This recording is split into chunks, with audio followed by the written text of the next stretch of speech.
nothing but a sinking ship.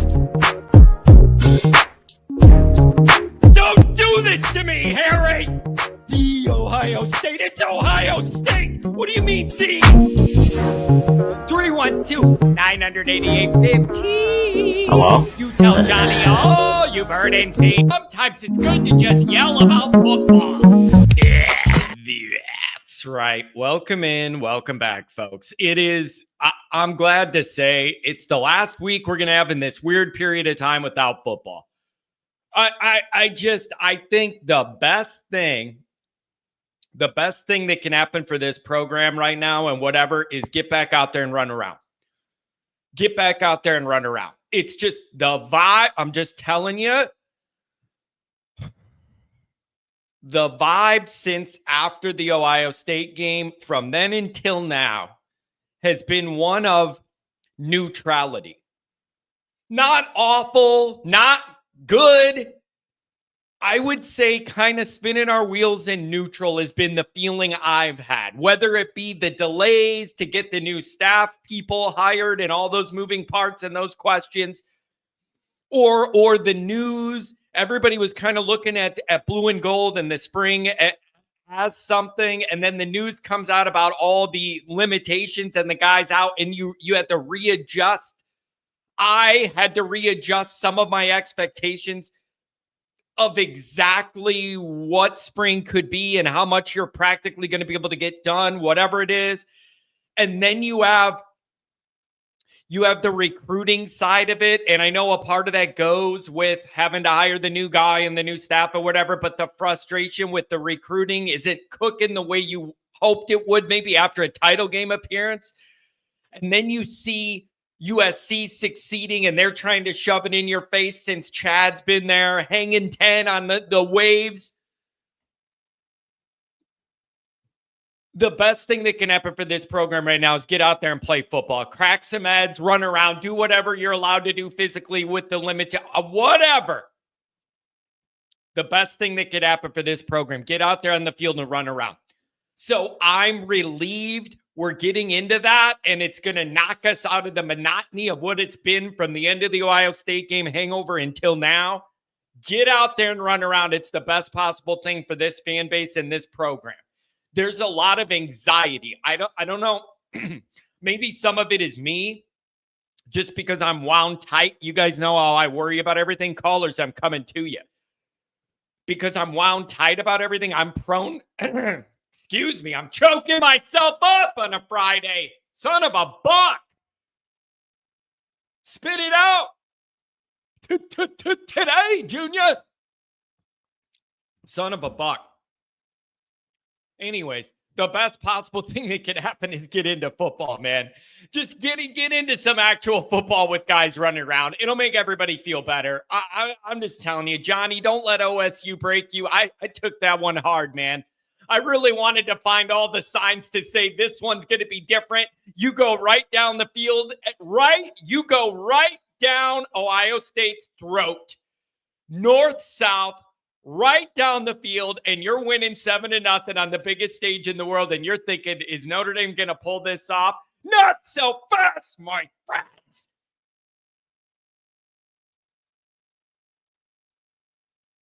Not so fast. People are saying, Johnny, it's not just you. But what I'm saying is a lot of Notre Dame fans have reached out to me, emailed me about the vibe. And I don't know how this is going. I expected a little something different on the positive bump after the playoff run, whatever, right? That's the vibe. Maybe it's because it's my personality that people feel comfortable reaching out to me, but it isn't just me. There's a lot of anxiety, man. And it just kind of feels like you've been stuck in neutral since that game ended. And the best possible thing you can do is get out on the field, run around. You crack some lids and you crack some heads and I'll crack some lids, right? Get out there. Get out there and let's see some football. And the other thing is maybe with blue and gold and spring and the blue and gold, maybe the recruiting will start bumping. By then, you'll have another month to have Mike Martin in the GM role and all this cooking. and then maybe you'll get a bump and some action and some commitments or something when you get into blue and gold. I don't know, you guys, but it just there's just some anxiety, and I genuinely mean this. Seeing USC posting every day all this stuff, it's adding to it because it's USC, because it's Chad. That is adding to some of this feeling. I know it is, whether people admit it or not. It is adding to it, to the little feeling and like we're stuck in neutral. Kent Jackson says, well, it's the big slow. You ever YouTube Attitude Era Rock promos, and they'll just give you like a cut up of 8 minutes of the Rock's one-liners and rhyming and ripping people? That guy was good, man. For a Miami player, pretty good on the mic as far as creativity, rhyming. Like, I love it, man. He said, it's the big slow. Let's get into it. As always, you can find the program on the. Remind me, I got some house cleaning items to go over here. All right. Yeah. As always, you can find the program on YouTube. Do it. Subscribe if you haven't yet. Yeah. Shane hosted NIL. And then the next week, he was in my morning chat 2 different times commenting about Notre Dame football. I'm telling you. It's a wild Notre Dame world we live in, you guys. Like, I never would have dreamed the host of Saturday Night Live 3 days later would be in my chat telling me to relax about Notre Dame football. You never know who's watching, people. You never know who's watching. The internet's an amazing thing. Callers, I'm coming right to you. I want to know. Let me get through the introduction. Geez, here we go again. As always, you can find the program on YouTube. Do it. Subscribe if you haven't yet. Appreciate it very much. Get a video thumbs up. That helps Yanni out as well. Notifications on that way you don't miss nothing. Twitter, search bar, Always Irish Rat. Always Irish Inc. Emails, alwaysirishandy@gmail.com. Audio only. Anywhere you want it, you can get it. Don't want to see my face. Who's going to blame you for that one? Call in lines. You know it. 312. Yeah, Commander. Holy crap. I mean, son of a buck, Commander. Whoa. Check out Gillis's girlfriend and you'll see what. Bro. Woo. Good for Shane. Go check it out if you haven't yet. Good for him, man. He's putting in work. Yeah, good-looking girls like funny guys, man. If you're not going to be like an athlete or like an entertainer, be funny. Be funny. Genuinely funny. Anyways, call it line 312-980. I ain't eating that. Wait, maybe you need to melt that box of Buckeye chocolates over a campfire. I don't want to eat any of this crap. It's a prop. I leave it right by the desk as a prop of my misery. And I find it to be very healthy to just have this in the studio sitting right there for something to be pissed off about whenever you need a reminder. There you go. Zach, it is quite unbelievable. Just Google it. Woo, baby. Good for an Always Irish caller, man. Good things happen when you're funny. Don't forget about Instagram, Facebook, Sports Illustrated, Notre Dame Fighting Irish, brought to you by SI. Read all about it. Patreon.com/Always Irish. He's the former captain. He's the leading tackler. We break it all down. All right, first things first. I got a Caden. The man is back. 614, baby. I took a hydraulic oil bath, and Eric, Caden, just good morning, but you lost me. I have no idea what that means. I don't think I want to know. A hydraulic oil, I don't think I want to know. I don't even want to ask. I don't want to know, but welcome to the show. Steve Urkel? No. That's Stefan Urkel to you. All right, a couple of house cleaning items, then we'll get to the calls. I'm wondering, at Carrot Top, bro, the scariest thing in the world was when Carrot Top got on roids. Do you guys remember seeing that dude he grew out the hair and he got roided up? Oh my God. It's horrifying when he got all roided up. Carrot Top, face in air, but roided up. Unbelievable. It kind of, That reminds me of the Chappelle. Remember when? Is anybody old enough to remember the comedian Gallagher that used to smash the pump like the watermelons? Right, he got the mallet and he would smash it in the crowd's face and everything. Does anybody remember Gallagher from like the 70s and the 80s? Am I that old? Does no one remember Gallagher? And then Chappelle did Black Gallagher.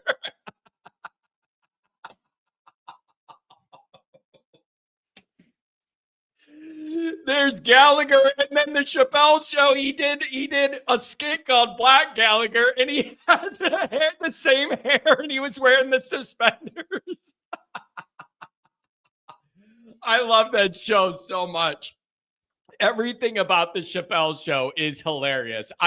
Those skits transcend time. I'm telling you, he had so many funny things. It literally, the one-liners from 20 years ago are just emblazed in my head. All of those Chappelle skits. How much time you got, buddy? Anyways, it's good to be here. It's good to be with you guys. All right, here's number one. Not ideal timing that we do all this down period where there ain't nothing happen. And then right when spring ball starts, I'm going to Florida. And it's dangerous because every time I go to Florida, some big Notre Dame news happens. Good. It's sometimes good, sometimes bad. Let's see what it is this time. Every time I go to Florida, I crack a Miller Lite on that patio. Something in Notre Dame land breaks. Something in Notre Dame land breaks. So we're going to see what it is this time. But my bigger point is, my schedule is going to be all over the place. I'll try and do a live show, but it isn't going to be the regular Monday, Wednesday. Like Monday, I got family stuff to do. It's just I'm not going to be able to do Monday. I'm going to have to piece this together. So it could be.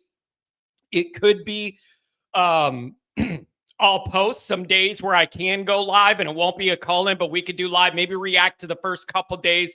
First day of spring ball, maybe I could do Wednesday or something. Notre Dame gave up recruiting for Lent. Mark, that's funny.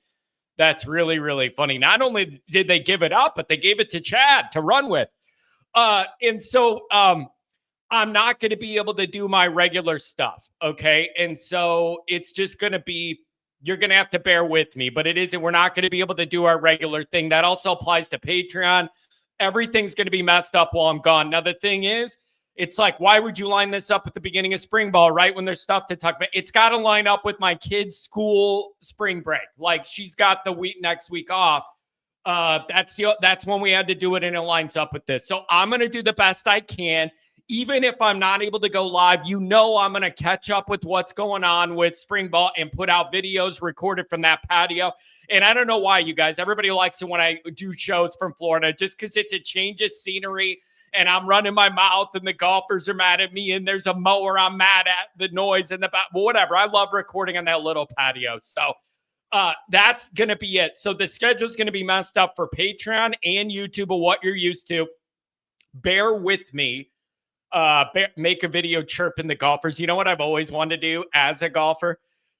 The blow horn, or like the truck horn where you hide in the woods, and right when some old guy's about to hit, and they hit it all sideways, and they're all mad, and they're all like chasing a guy in the woods. You know what I mean? Where they play the horn right when they're about to hit the ball, right in their downswing, they play the horn. I love it. It's hilarious. It is really funny because people get so mad. Everybody takes golf like a 72-year-old retired guy that's going to shoot 112 is losing his mind over you blowing a horn while he's hitting. Like, it's always funny because none of those people in the videos look like good golfers. None of them have good swings. None of them look athletic. They're all usually old. And it's like, bro, you were going to shoot 102. What does it matter if they blow a horn? What does it matter if they blow a horn? 112 is pretty good. Yeah, if you divide it by 2, like, come on, man. If you're shooting over 100, it's croquet. That's not golf. That's croquet at that level. Give me a break. Yeah, they did that on Johnny Knoxville. Jackass. They did that. Okay. And then, so that's the deal with the schedule for Florida. You guys got to bear with me and be patient. I'll put out as much as I can. We'll go live when we can.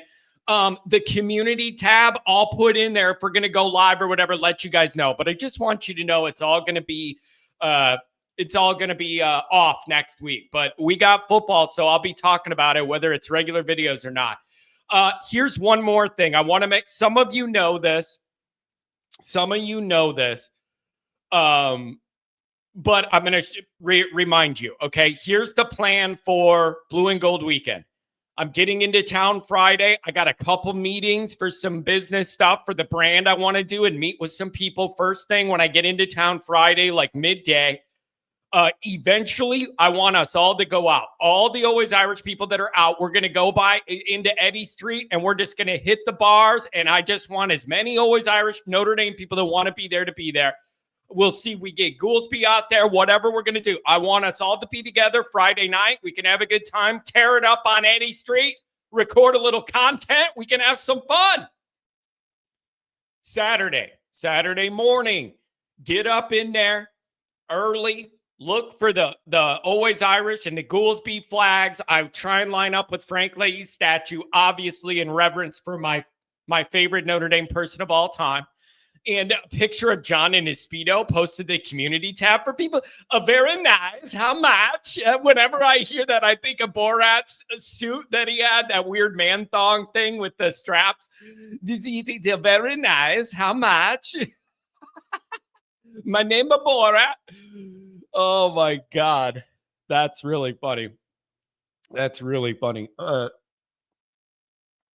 Oh, boy. Man, you guys are hilarious. So Saturday for Blue and Gold, get in there for the tailgate. Everybody's welcome. My wife's. And then my wife did. And then after the game, everybody go to the linebacker. Me and Goolsby we're going to do like a 45-minute or a 1-hour review of the game. So it's just going to be great, man. Start your day with us at the tailgate. Go to the game. Right after it, everybody head over to the linebacker. And they're going to do a little setup to where we can talk about what we just saw, have a couple beers with the people. What a great weekend. We're building this thing out right, baby. We're building it out right. All right, let's get into this now. What's on your mind for next week? That's the first few callers here. God bless them, loyal ones. And I just want to know where your mind's at. I want to know what you're looking to see. I want to know what you think is practical to expect out of Notre Dame under some of the physical limitations they're undergoing. I want to go. Angela says, I'll have to get my kids some fake IDs for the Blue and Gold. If you're a Rudiger, can't you get them in the bar anyways? And just by Rudy proxy. Over under on the technical difficulties on that live show. Only me and Mike could be in a position where we got this set up and there was absolutely 0% hesitation about the concept of like doing a live show in front of people and what are we going to say, and you're coming right from the game. You have no time to think about anything. And then you're live and we have to talk on a sitting up there. We have no anxiety or stress about that whatsoever. It comes naturally to us. Literally right when this got set up, Mike and I both said, we got to make sure we have the technology figured out because we're both bad at it. And it could be the only thing that could go wrong. Getting a microphone so everybody can hear us, or like finding a way to record it to put it on YouTube. And what about the internet? And what if I don't have good Wi-Fi? All this stuff, man. None of the anxieties about the content. It's all just about the technological setup because it's just that doesn't come natural to me and Mike. It's so funny. It's just like I have absolutely no anxiety about performing live in this way in front of people. Neither does Mike. It's all just making sure we can hook up the equipment.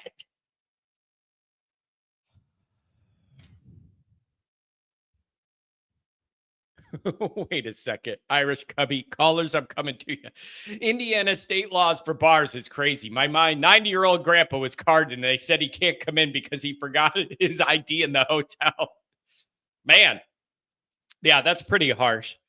It's pretty harsh. Like, I don't know, man. I knew I was old when people don't card you for beer no more. They don't card you for a cigar no more. Nothing. They're just like, yeah, you're middle-aged and miserable. Drink up and smoke up, buddy. Like, I just, come on, man. It's just like, Phil says, that's great. Keep Erica posted on what the plans are.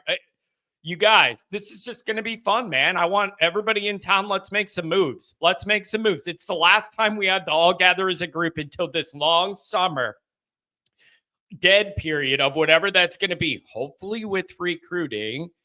Won't it be too loud to hear you speaking in a bar? We are going to have an amplification system. It's not just going to be us sitting at a table. We're going to have microphones and like a speaker system so that people could hear us. I've already thought of that, and that's why I'm making sure that we have something for the amplification so people could hear us. And what an appropriate place for Mike Goolsby to walk into and do a live show, right? He's the linebacker. So let's do it.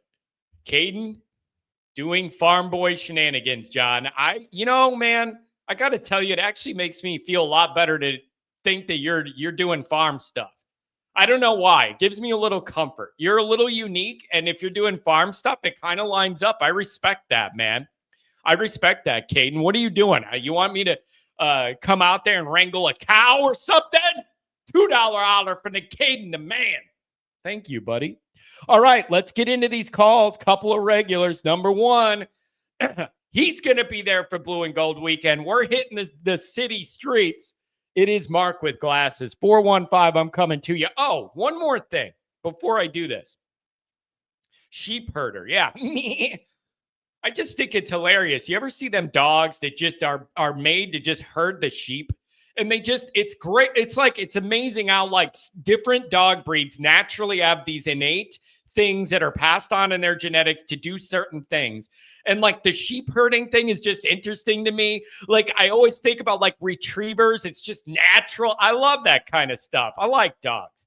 Caden's the dog. Oop! Caden, sometimes you scare me, but I like you. You're okay. Let's see. I just don't know where you're coming from all the time, bro. $2 holler. I got $4 from Caden the man. I'm going to go buy myself a single Miller Lite. I'm a farm boy and a farmer D2 school athlete. I don't know why I'm talking like that. I'm a farm boy and a good old D2 athlete. And what sport is it? Jousting? All right, Mark with glasses and then 415. What's going on, Mark? Oh, not a whole lot. I thought I'd call in. I did fall asleep 5 minutes into Wednesday's show, so I felt kind of guilty about that. But that's not your fault. Yeah, I was gonna say that's a good measurement of how entertaining I am. Well, John, 5 minutes after you started, I fell asleep. Yeah, I'm usually like kind of half with it, but this morning I was in the shower. We had our couch delivered while we were in the shower, and this is a whole nother shit show. They apparently delivery now. They just deliver it, drop it off in the door, and they leave. Ooh. So I get out, and my couch is just sitting there wrapped up with wood around it. Yeah. And there you go. My wife tipped them each $20 a piece. So yeah, I was pissed off. So then wait. So I've been down this road before. So does that mean you had to do the math geometry problem of how to get a couch through a door frame, and you got to angle it and turn it a certain way, and then you got to get one side in and then move it? Yeah. Bro, I'm not tipping you unless you did that part. That's the hard part. Not moving it. Yeah. That ain't right. Put the damn couch on these mighty movers to slide it. Yeah. Because we're changing one of our bedrooms to an office, and I scuffed up the door frame. Yeah. And then I'm pissed. And then after the fact, my wife said she tipped them $20 a piece. I said, for what? They did the bare minimum. Yeah. I did all the damn work. Yeah, that's you know what I've had to do, Mark? I've done the measurements and it ended up off by like a half an inch. I've had to literally take doors off the hinges before just to get something through the door frame and then put it back on. I had to take the door off. Yeah. Yep. It's really annoying. And then that reminds me, Mark, when I was moving from the Chicago area up north, back down to the south suburbs. I hired these like not Iranian, Aryan like brothers or something off Craigslist to help me move for cheap. I didn't have a lot of money. I didn't have anybody up there available to help. And I hired these two brothers that do moving, and they're real muscular and big. And they're like, we'll move all the heavy stuff. And I got a U-Haul. Those guys came 5 hours late. So I'm there at 7 a.m, ready to get my move going. They show up like 5 or 6 hours late, kept telling me we'll be there in a half hour. So they show up 5 hours late. They do the work really haphazardly, like throwing my crap down where stuff's like, I'm like, you're going to break that. So they did it. Mark, they tried to extort me, bro. These dudes were like shaved head. They remind me of the cousins from Breaking Bad. Those two like Mexican cousins that were trying to kill everybody.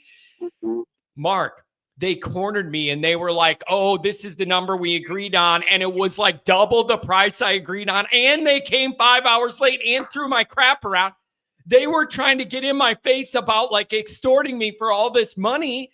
And I went out the side door, hopped in that U-Haul in the alley, gunned it out of there, and left them standing at the front door. And I got out of there. I gave them what I agreed to give them. That's what that reminds me of. Not my best moment. Yeah.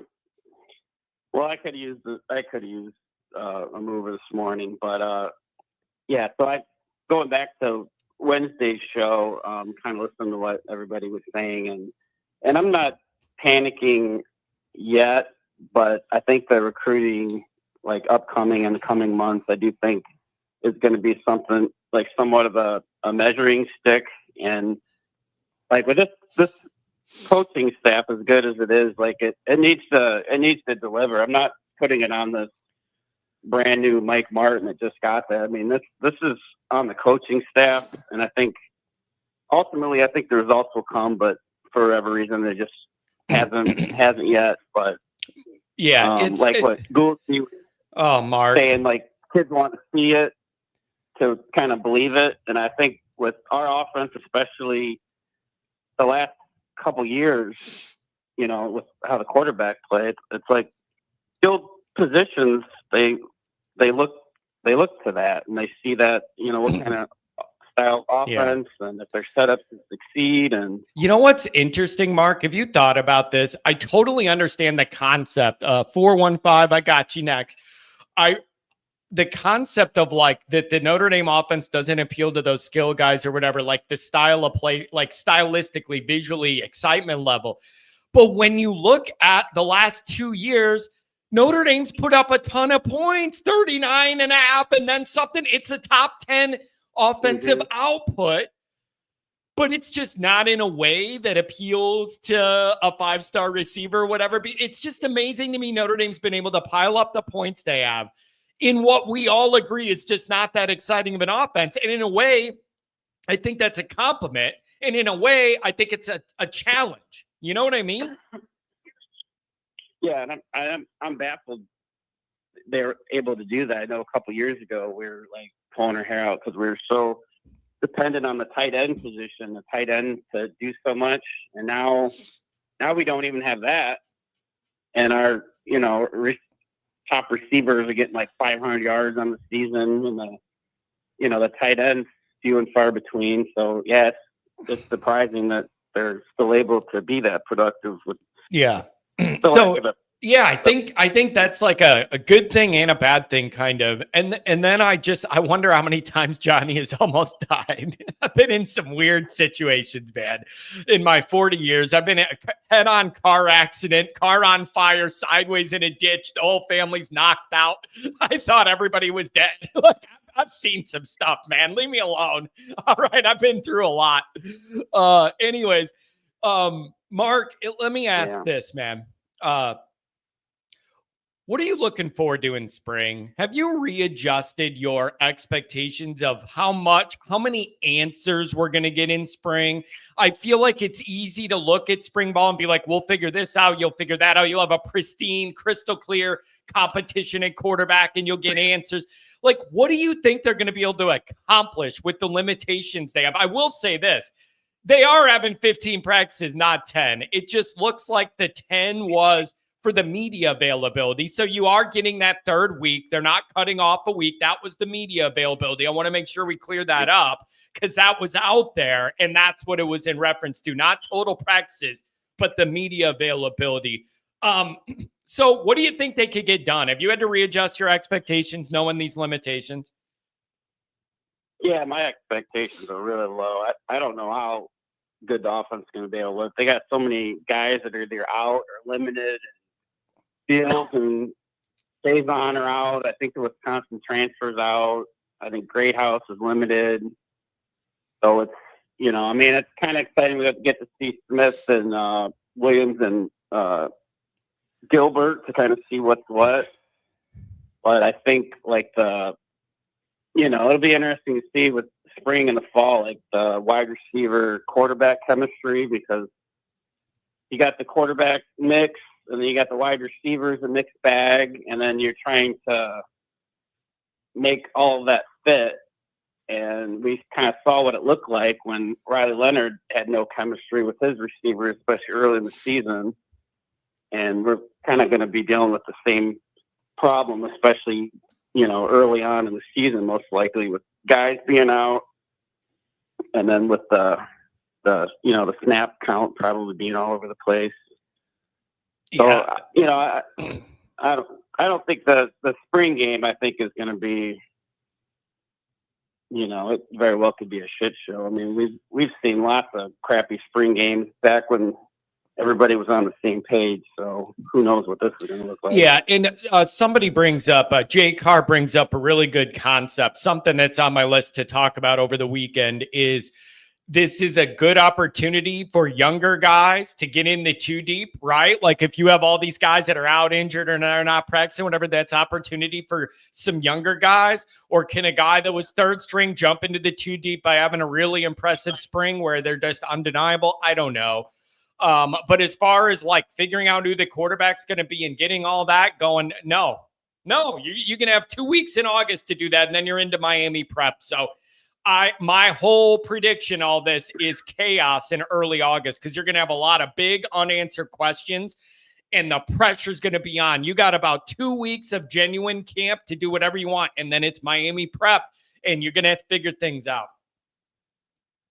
Yeah. And I think like with the quarterback position specifically, like I kind of agree. I think Luis called and said it the other day, like we need to play the quarterback with the highest ceiling, most talented guy, period, in my opinion. We have, best running back in the country and a good defense, and good quarterbacks make mistakes. And, I just think that's the best way to go. I hope they don't overvalue experience just for the, the comfort of it. Yeah. Yeah, I get that. I get that. And that's a big decision to make. That's a big decision to make. A more safer pick where you think you know what you're going to get and there's a little experience versus higher upside but total unpredictability with a new guy learning his way. And you got to ask, what is the tolerance for that kind of risk? Like that, it's going to tell me a lot about where this staff is at. What is their tolerance level for that kind of risk? I think I read this could be the first natural quarterback competition in something like 8 or 9 years for Notre Dame, where you literally don't know who it's going to be. It's going to be interesting to see. And I just don't know how many answers you're going to get in spring. Everybody wants them, and I don't know if you're going to have them. And you know what else is going to happen, Mark? Because it happens every year. You get these little 2-second clips of somebody throwing a pass and catching a pass, and then it's going to be like, that's our guy, blah, blah, blah, blah, blah. And it's all these people are starving for anything. You're going to get these little clips, and everybody's going to run with it. Like, get ready for just a little bit of a wild thing this spring. Oh, yeah. And then Gouldsby had a tweet last night that really made me think. And all it was he says, we have the best running back in the country. If that spoken, is it discussed enough? And it's like in the kind of state of everything that we're worried about, like that is still kind of exciting and encouraging that's the case. Yep. And I really hope Notre Dame promotes him more than they did, the Sam Hartman World Tour. And I know the they kind of did it with Leonard more limited because of his injury, but I really think they need to maximize exposure because it will go a long way. Hey, man, I was a part of maximizing exposure on old Sammy Boy when he got to town. I'm telling you, all of the guys were in line to get that autograph, and they loved them some football, and all of their wives were there for another reason, ready to risk it all at the autograph shop. I mean, Sammy was showing off them thighs, baby. Ooh, I think Sammy works the thigh master. Check it. I think Sammy was working the thigh master. That dude had short shorts, and he was showing it off, baby.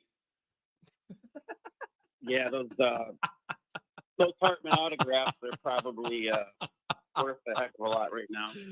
Oh, man. It was just so funny, man. I'm talking to everybody in line. That was my job to entertain people in the line. And man, I'm telling you, some of these wives were like, oh my God, he's so cute. Look at those thighs. You couldn't help but to see them. Yeah. And I know I already told you, but Monday's Patreon was an all-timer. That was really, really great. Yeah, man. We reached out and told be the same thing, and that was a really good show, and you guys have really been cooking over there. I appreciate that. That's the place to go real deep and kind of personal on some of this. Dan says, I love Suzanne Summers on the Thigh Master. That's what I practice in the basement while I'm recording content. I'm working at Thigh Master here.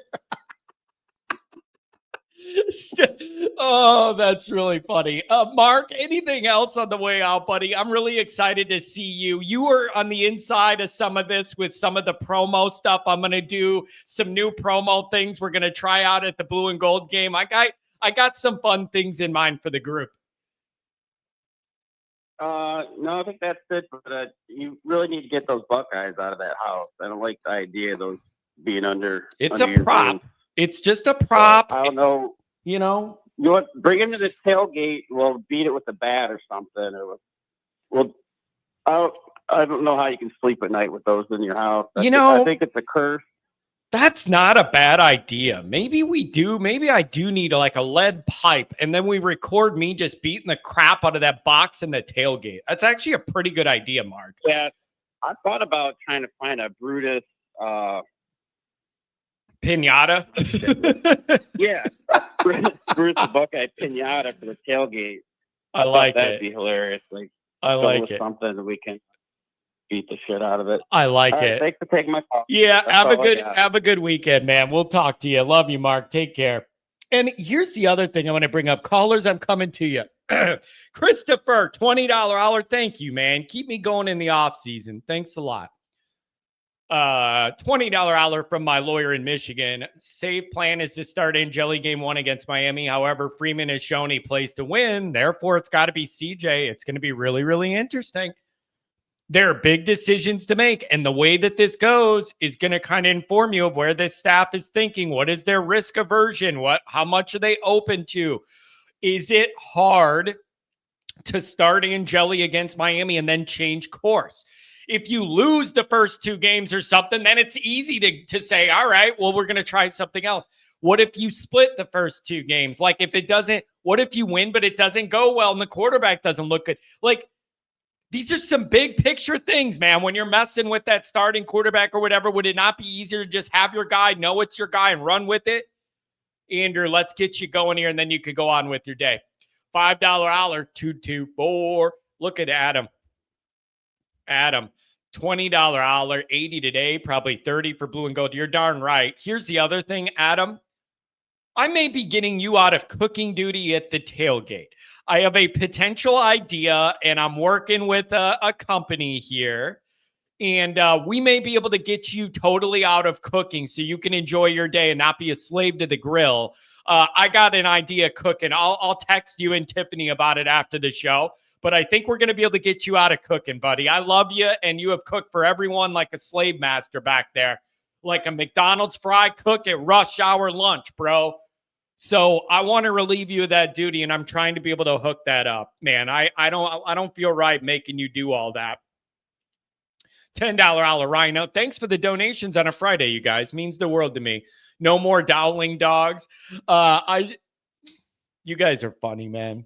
Andrew, what's going on? Welcome. If you're on hold, you're going to be on the air trying to get some different callers in here. What's going on, Andrew? Hey, what's up, John? Good to talk to you on a Friday, man. Yeah, it is good. Andrew, do you agree? Let's start here.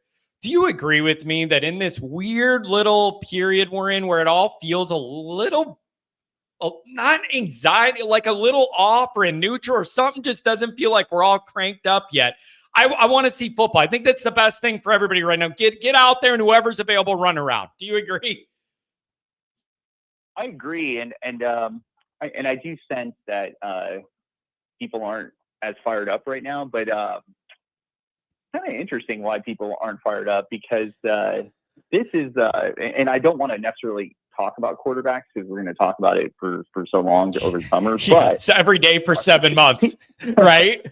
But I would say that like I'm kind of surprised that people aren't more fired up because for what I've been calling into your show for 4 or 5 years, John, and like the probably the biggest mantra I always hear from your crowd and other crowds too are Notre Dame has not done enough for homegrown quarterbacks, and so regardless of who we go with, and I know people feel passionately like for or against Angeli. I think everybody's pretty excited about Carr, and then I don't even know what to make of Minchie, which I do actually want to talk about Minchie though.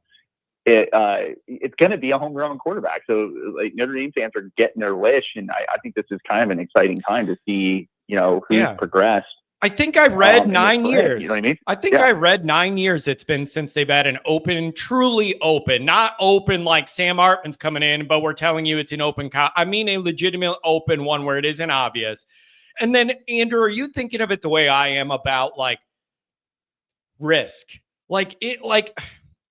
Angeli feels safer than CJ, but there's no doubt to me, there's going to be more excitement and juice and narrative if it's CJ than Angeli, just because it's the new toy and he's younger and added all this hype coming in. Like, that's how I see this. There's no way you could tell me that if it's not CJ, I just think, I don't know how this is going to go, Andrew. And you got Miami week 1. You can't mess this up. Yeah. Well, I think I think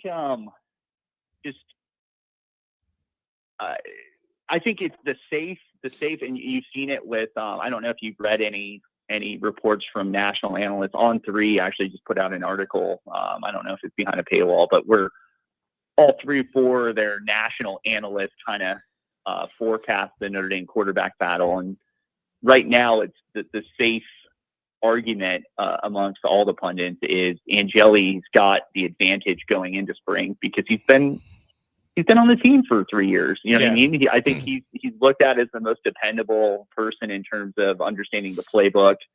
In reality, I mean, I feel like some people are just too much detractors of Angeli, and then there are people who are just way too positive about Angeli. But like to Angeli's credit, when he's been given an opportunity, he hasn't wet the bed. He's come and he's played pretty well. Yeah. On the flip side, he's got a real issue of holding on to the football, man. So he's got a lot of growing to do himself. But I think that's the thing. But what I will say though on quarterback is what set in motion why Notre Dame did not go to the portal this year. Although I heard they did talk to some people in the portal. It wasn't like they were 100% opposed to getting a portal quarterback. Yeah, I heard that too. They definitely put. Yeah, I heard that too. They put feelers out there, but I think ultimately why they didn't do what Miami did and pay $4 million for Carson Beck or whatever, however much it was millions. But is that CJ Carr last spring tore it up, and I think they saw that and they said, you know what, this guy's the real deal. And we can't mess around by, just handing a job to a portal quarterback because CJ Carr's camp might get really pissed off. So I think in the end, they weighed the pros and cons, and they said, this guy tore it up last spring. Yeah. So I think that set in motion why they did not get a portal. Okay. Or they weren't as deliberate about getting a portal quarterback. I love that. Yeah. Let me ask you this. And I know I like asking you these things because I know you think about them. How much in terms of answers do you think we're going to get? Like when Blue and Gold ends and we're at the linebacker having a couple drinks and whatever, do you think you're going to feel a lot better of like some things were resolved? Like, I'm not sure in a lot of different areas of this team because spring is being set up in a unique way because of necessity physically. Do you feel like you're going to get some of the answers you seek? I got an inclination you're going to head into the first couple weeks of August with all these big questions unresolved. That's just my feeling. Do you agree, or do you think we're going to get some clarity on some big issues? No, yeah. I mean, I think that it's really two things. You look back at former spring practices, and not a lot of developments really happened from the spring to to fall camp. Although I will say, listen to like I don't know. I like the Blue and Gold message board, and I like what Tim Hyde has to say. Like he basically was forecasting that like guys like Emil Wagner had already did so well during the spring, and then like they have more contact with players now over the summer. Like the coaches can actually work with them. It's in a limited ability, but way more than what they used to. And I didn't even know that Emil Wagner, I thought it was like going to be a competition between Emil Wagner and Tosh Baker. And by the time fall came around, it was like first day Emil Wagner was the right tackle. So, and then obviously Jagasol went down. So yeah, I mean, the thing is you got to kind of read between the lines. You got to find Notre Dame reporters and Notre Dame media that are really tuned in. I think that stuff like that can get figured out actually, but you just got to kind of know what sourcing to go to. Yeah. So, but what I will say this year, it's bad because so few players are like, we don't have our starting center. You don't have Billy, like a lot of the offensive line is injured. But the good news though, is you're going to get guys like Lambert are going to get a real opportunity to show what they have, and, Sullivan, Apsher and stuff like that.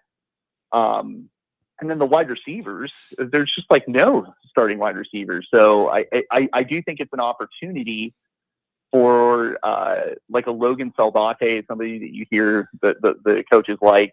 I have no idea about Cam Williams. Like you just don't hear anything concrete about him. Yep, I haven't heard Gilbert I haven't heard anything. Yeah, and then Micah Gilbert was like the star guy of last spring, and all of a sudden he just disappeared in the summer. So I think to nothing's really going to get resolved because of how many people are out. Yep, that's how I see it too. An opportunity. I see. Dude, August is going to be wild because you got everybody foaming at the mouth, ready for football to be back. And then it's just going to be all these big questions. The first couple weeks of that fall camp in the beginning of August, I predict are going to be really wild with a lot of news and speculation about everything. Just imagine not knowing who Notre Dame's quarterback is 2 weeks before Miami. Like, it's going to be a wild situation until that is officially announced. Andrew, can I switch over to another topic real quick? What is your concern level about Notre Dame recruiting? Do you think everybody's overblowing the frustration? Do you think we need to chill out and give Mike Martin and his crew a time to get in there and do things a little differently? And the side question to that is, and I know you've thought of this, the side kicker is, do you feel like whatever annoyance is being felt by Notre Dame fans right now is being ramped up by USC trying to troll Notre Dame every day and doing all this stuff? Like, I genuinely think seeing Chad go over there, hang 10 Spicoli style, surfboarding and whatever, and landing all these recruits and then doing the stuff that seems pointed at Notre Dame is adding to the feeling like you're stuck in neutral and we got to get this going. What are your thoughts on that topic? Well, it's too tempting to not bash Chad Bowden, so I'll take the bait on that. I just think that trying too hard. Well, no. I almost have to give him credit, and I think I talked about this last Friday. Like he learned from his dad, who's a really good media manipulator. That's what Chad Bowden's all about, man. Just manipulate local media into writing how great you are. He's obviously kind of good at social media, and he's really kind of sticking it to Notre Dame on social media. So you got to kind of tip your cap. But But again, like I really like Tim Hyde from Blue and Gold, and like he posted on Twitter, it was hilarious. It's like they're really celebrating that they're winning recruiting battles in March. You know what I mean? Like I think about their biggest, other than Notre Dame, their biggest competitor. I'm not going to say rival because I guess UCLA is technically their rival, but their biggest competitor is Oregon.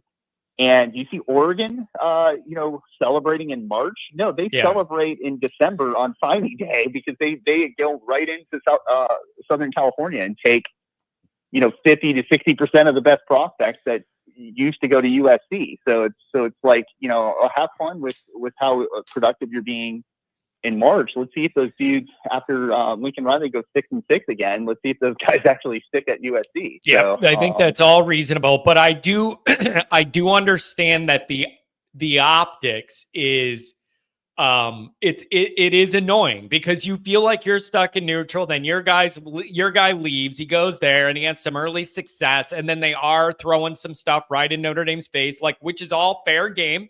I wish they didn't block me on Twitter so I could respond on USC's Twitter, but I'm blocked. And so I get it. It's just we need Notre Dame to start ramping this up. Final question I have for you, Andrew. Here. Yeah, go ahead. I want to talk about that, and I want to stir the pot a little bit. And I know this is going to piss off some in your audience, but it's like if we want to really complain about recruiting, I got something for you.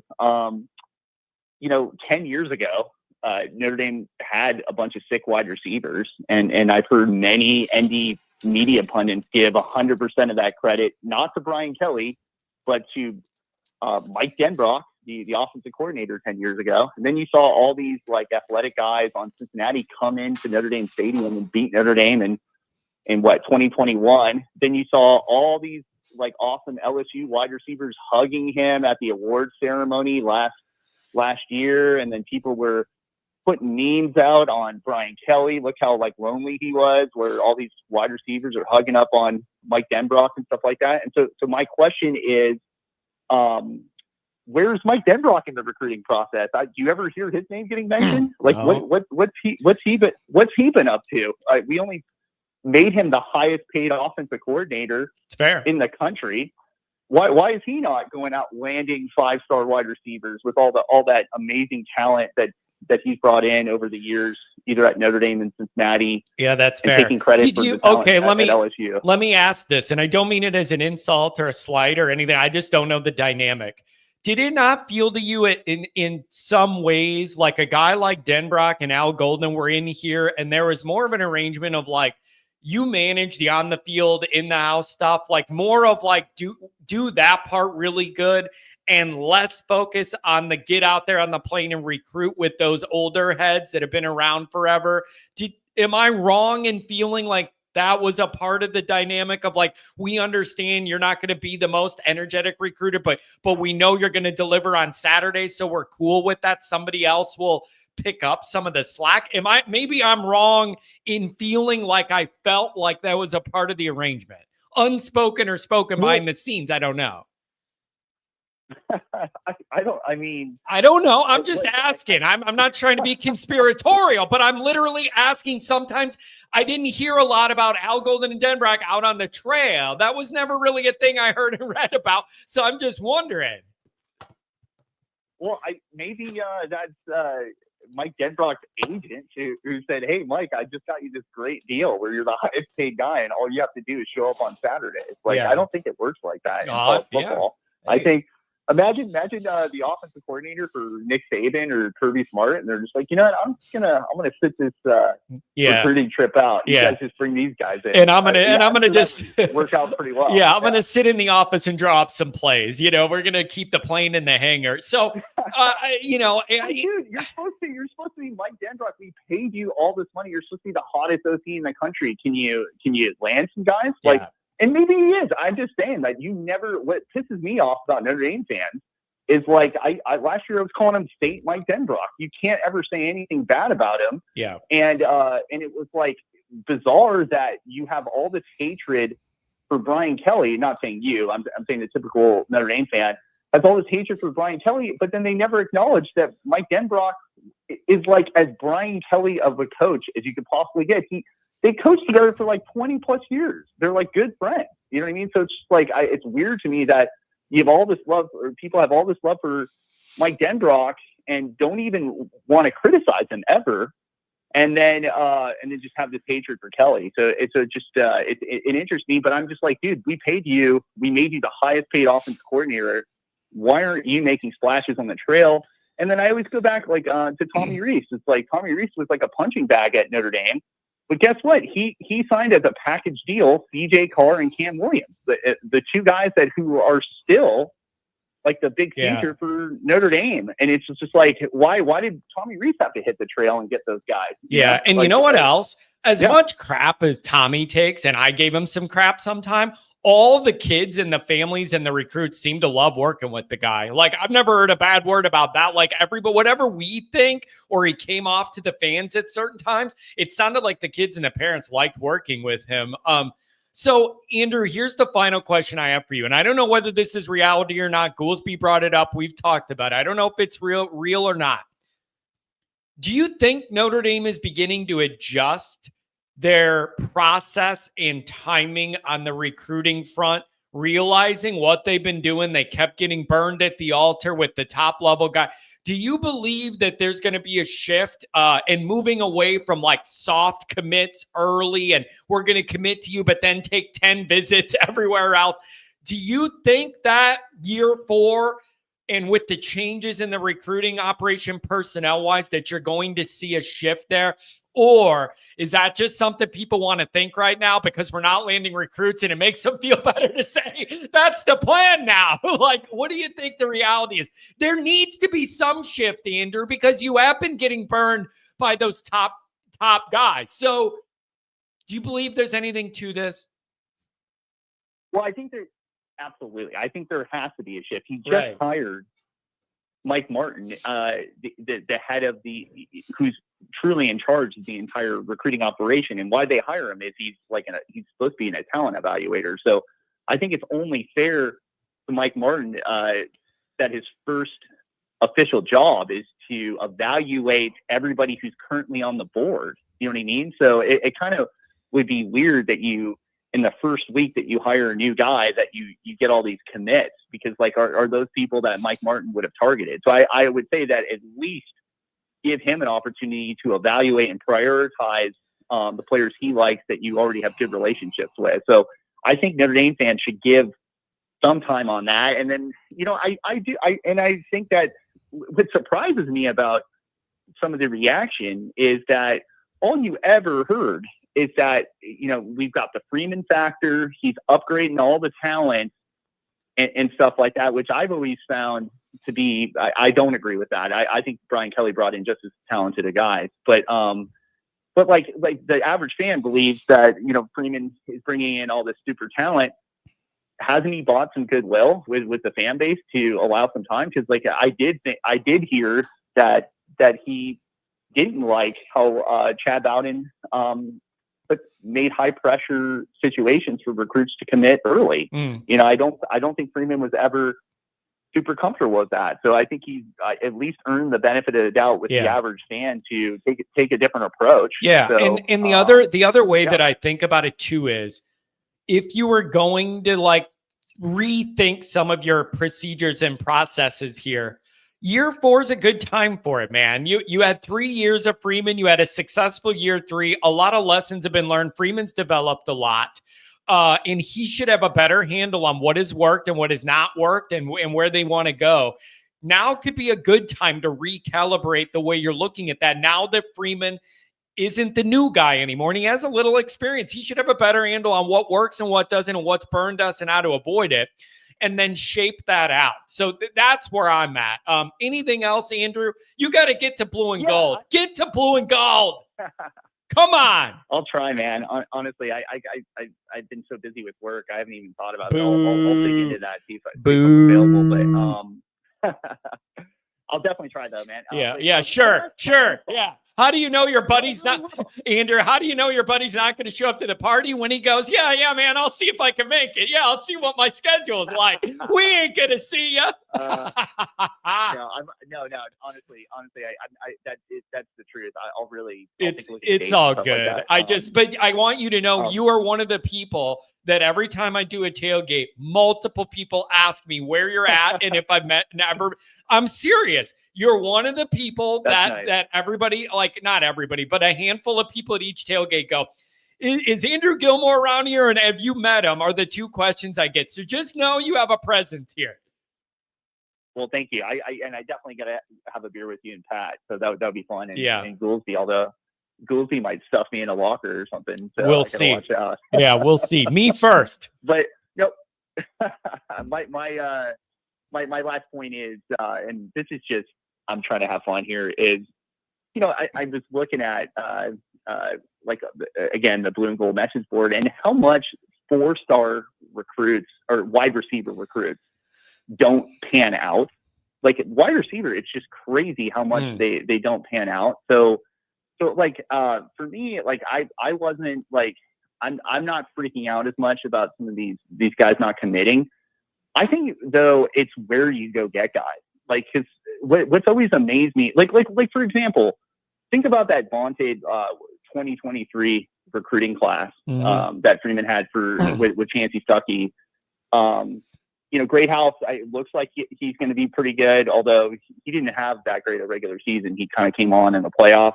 But really, I think, like, arguably, out of all those receivers they brought in, the most athletic was Faison, the walk-on lacrosse guy. So it just shows you how much of a crapshoot it is. And what I would like to see Notre Dame do is prioritize, like, go into the state of Texas, California, and these places where these 3-star guys somehow get plucked up and just immediately are productive and can play football. It's just like, I just never understood how these 4-star guys that Notre Dame often lands just are oftentimes huge busts. Guys like Tobias Mayweather, guys like Styles, who transferred to Ohio State. Like these guys are just gigantic busts.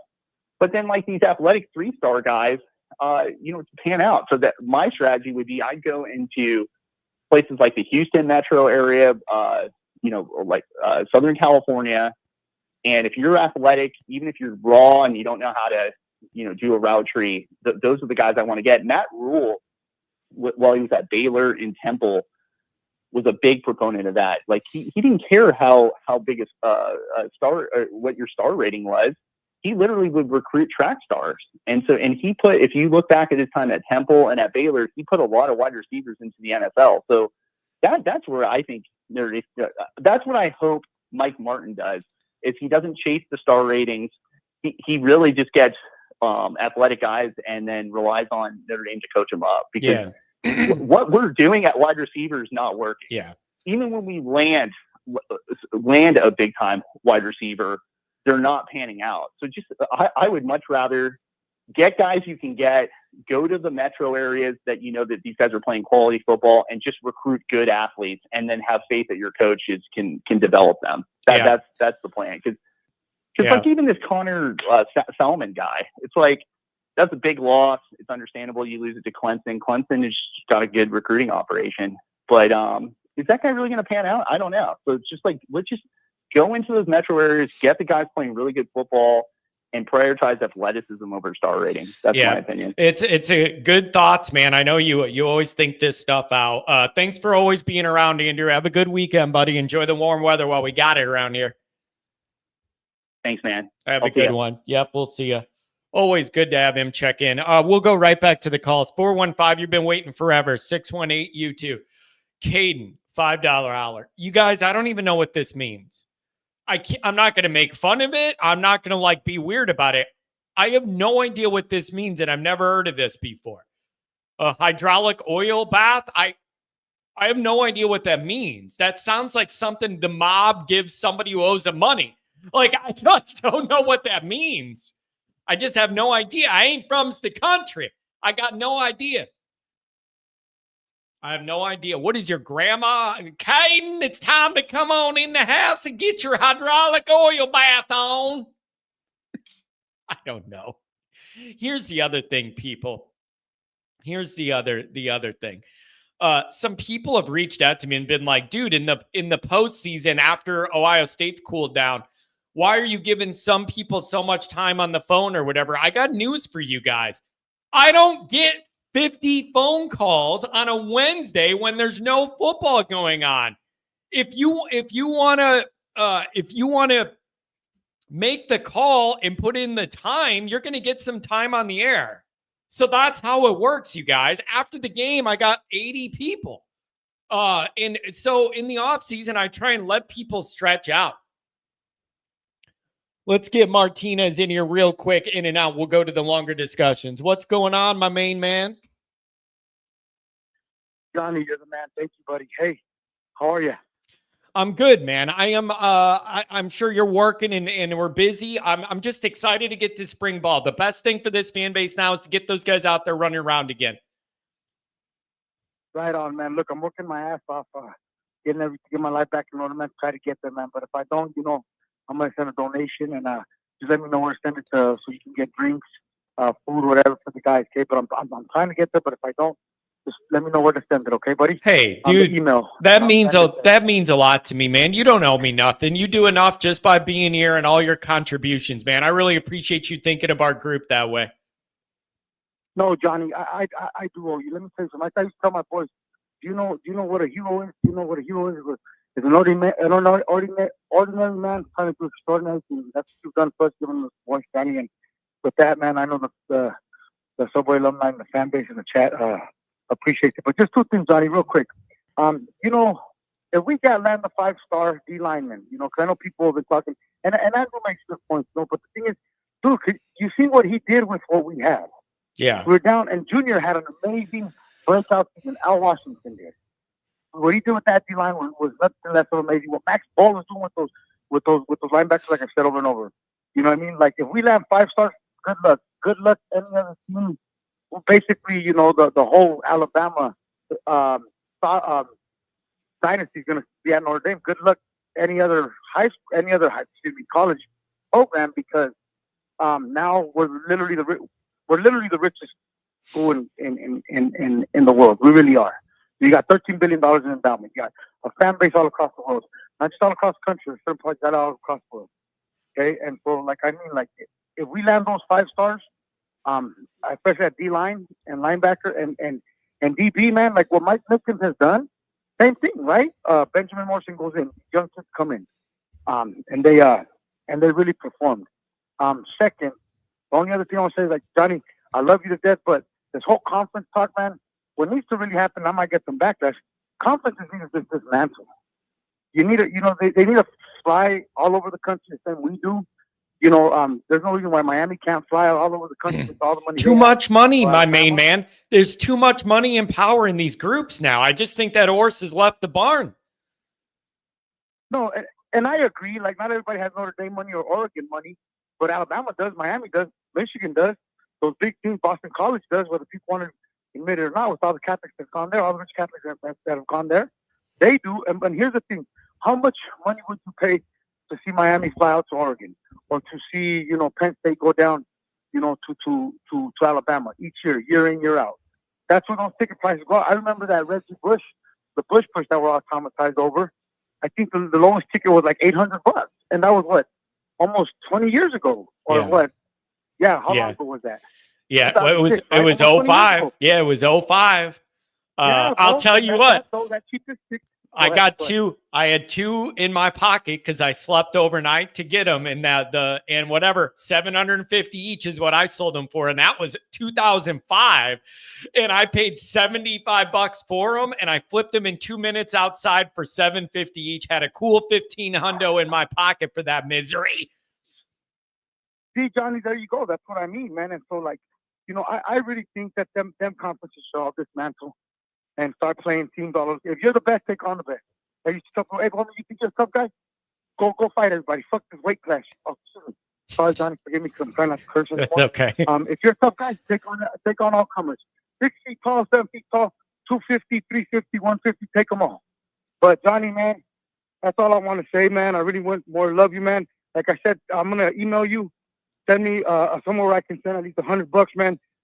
Be able to buy some meat or some sodas in case I don't make it out there, Johnny, man. Hey, I appreciate you. Sorry I'm in and out, but no, God bless you, man. Get back. Hear the background noise. Get back to work, baby. Thanks a lot. Have a good weekend, man. I gotta tell you, I've said this before. I'm gonna say it again.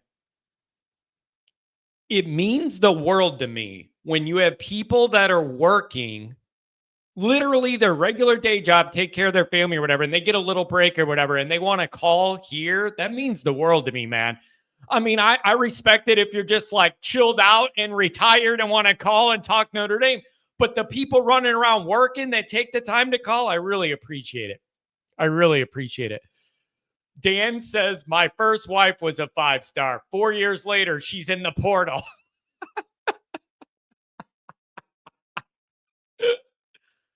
Oh, man. That's good. 415, good morning from sunny California. I'm assuming it is anyways. It is actually dumping rain up in Northern California today, John. See, that's what I get the one time I go with the sunny California thing, and then we get the rainy day. What gives? It was nice and sunny yesterday. We woke up this morning and it was absolutely just dumping. So it is what it is. Yeah. It's man, I know you've been hearing all this. Thanks for waiting. I wanted to get some other people that haven't been calling as often in here. My theory going into spring is it's the best thing that could happen. I want to see guys hit each other and run around. We need that. It's a little chance to kind of get a little spark from a little off-season window that's felt sleepy and uncertain and kind of been neutral. Get out there and run around. It's the best thing that could happen for everybody. Oh, I completely agree. And if I can just really touch on it is, or at least for me, is a real joy to like listen to the callers that call into the show for the most part, listening to like Andrew Gilmore's, points and his takes. And, Martinez, that's on a whole nother level, man, because it wasn't like that guy had a break. He was working. You could tell in his voice, he's moving around, he's doing things, he's doing whatever he can for his family, and he's putting in the time and effort for that. But at the same time, wants to call in to the show and still say, what he wants to say about Notre Dame, or just say hello to the always Irish, nation. And it's one of those ones where, just looking at it from a humanistic standpoint, like, man, it's really awesome to see. Yeah. So it means a lot to the guys who chat or call or whatever. Like it's pretty amazing. Yeah, it really does mean a lot. And a lot of guys do that when they're working, and God bless them. It means the world to me.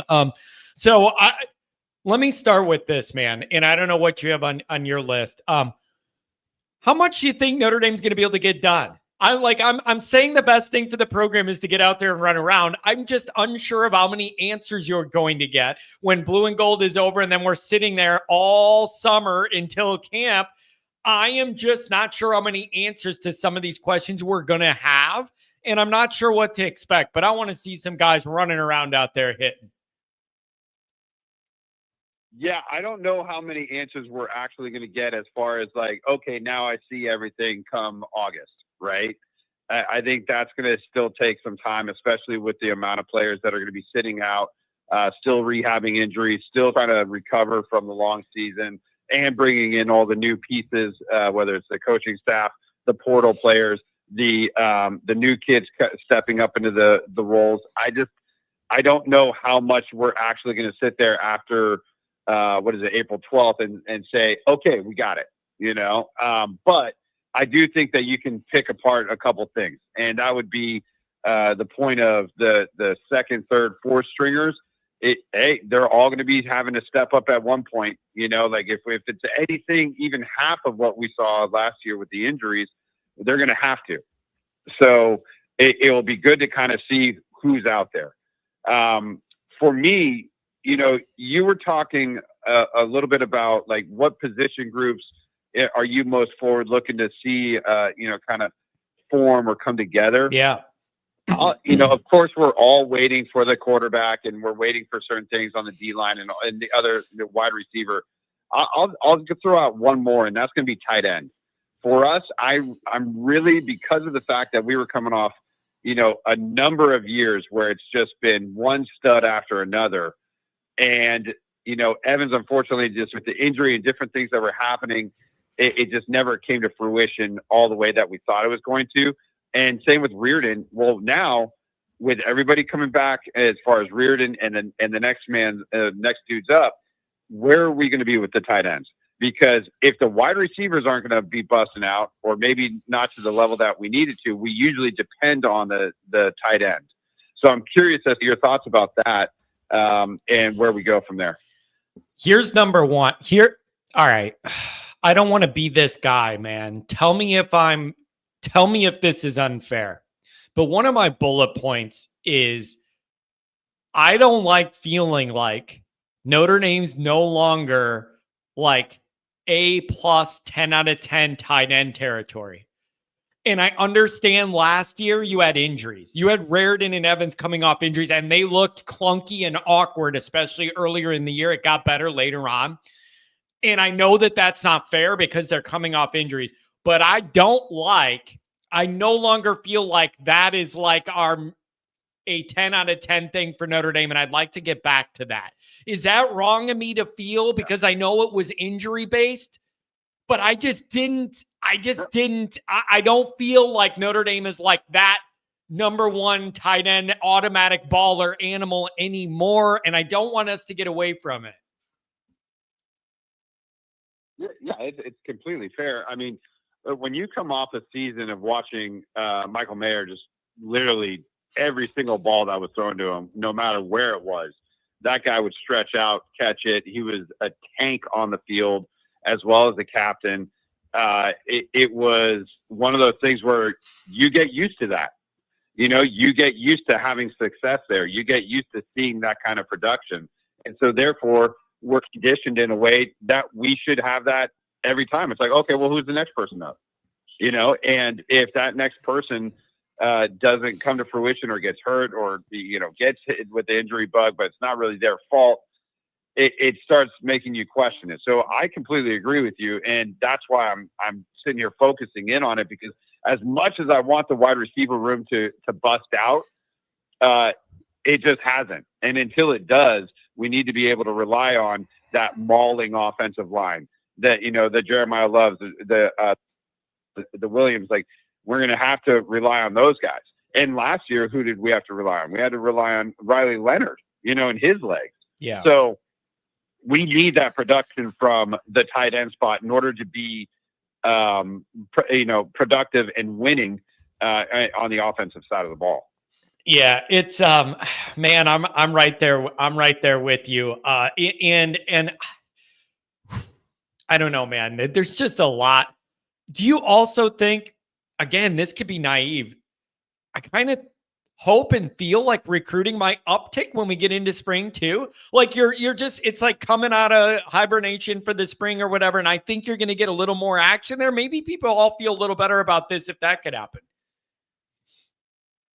Yeah, I would hope so. I'm not going to put too much stock into it as far as like, oh, now we're definitely going to get, 10 players just out of nowhere or whatnot. But what I would hope is that there's going to be, we're at the bottom of where it is, and that we're only going to go up from here.